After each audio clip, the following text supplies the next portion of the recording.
In this tutorial you will learn how to view out-of-stock products. Step 1. Click on Product link on your seller dashboard.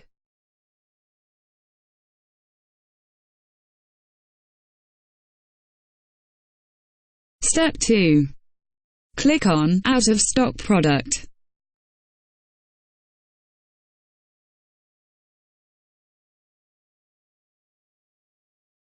Step 3. For inactive product, click on Edit button.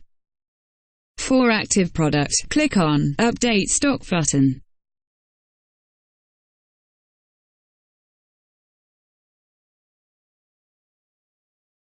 Step 4. Click on Update button on which you want to update.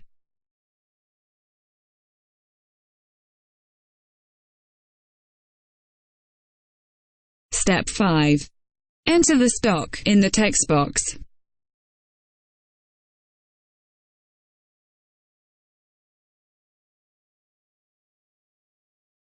Step 6. Click on Save button. Stock will be updated successfully.